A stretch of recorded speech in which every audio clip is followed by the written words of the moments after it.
আজকে সকালে উঠে দেখলাম এরা একটা কেক নিয়ে দুজন মিলে দুষ্টুমি শুরু করেছে।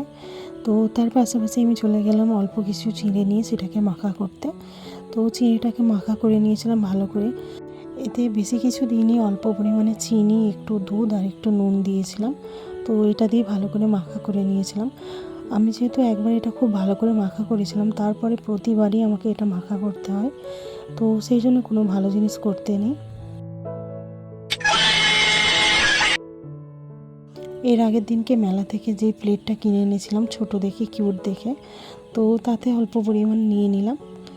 তারপরে একেবারে সন্ধ্যেবেলায় ভিডিও করেছিলাম। আজকে সন্ধ্যের খাবারে ছিল ডিমের এই চপটা। তো এর মধ্যে থেকে অল্প পরিমাণ ডিম ছিল, দেখতেই পাচ্ছেন। এই ডিমটাকে নিয়ে আমি খেয়ে নিয়েছিলাম, আর বাকি চপের অংশটা মাকে দিয়েছিলাম খেয়ে নেওয়ার জন্য। পুরো ঘরটা গোছানোর পরে যেহেতু খুব সুন্দর লাগছিল, তার জন্য একটা ভিডিও ক্লিপ আমি নিয়েছিলাম।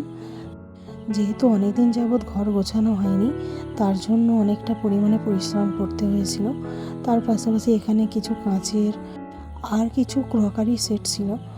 তো সবগুলোকে ভালো করে ধোয়া মোছা করে নেওয়ার পরে ভালো করে শুকিয়ে নিয়ে এইগুলোকে এই পাত্রের মধ্যে তুলে নিয়ে রেখে দিচ্ছি। তো এখানেও খুব ময়লা পড়েছিল, যার জন্য একে একে আমি সমস্ত কিছু পরিষ্কার করে নিয়েছিলাম।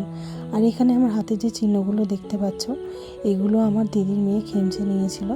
তো চিমটি কাটার জন্য এই দাগগুলো হয়ে গিয়েছে। তারপর একে একে সমস্ত বাসনপত্রগুলো আপনাদেরকে দেখাচ্ছিলাম। আর এখানে এই যে ট্রেটা রয়েছে, এটা কি কাজে লাগবে আমরা নিজেরাও জানি না, যার জন্য খুব একটা এটা ব্যবহার করা হয় না। তো আপনারাই কমেন্ট করে জানান এতে কি কি খাবারপত্র আর কি দেওয়া হয়, এটা একটু জানাবেন।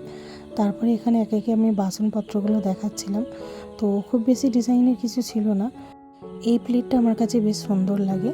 তো তারপরে ফ্রিজটা গোছানোর পরে আমি একটু দেখছিলাম যে এর মধ্যে কী কী রয়েছে।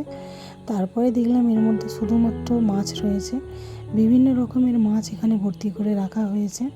এখানে যেমন দেখতে পাচ্ছেন রুই মাছ ভেজে রাখা হয়েছিল। আর তারপরে পাশাপাশি এখানে রয়েছে কই মাছ, ট্যাংরা মাছ, শোল মাছ। এগুলো আগের দিন আমাদের এখানে প্রচণ্ড পরিমাণে বৃষ্টি হয়েছিল, প্রচুর পরিমাণে কিন্তু এখানে কই মাছ ধরে নিয়েছিলাম। আর এখানে ছিল রুই মাছেরও, আগের দিনে রুই মাছ ছিল।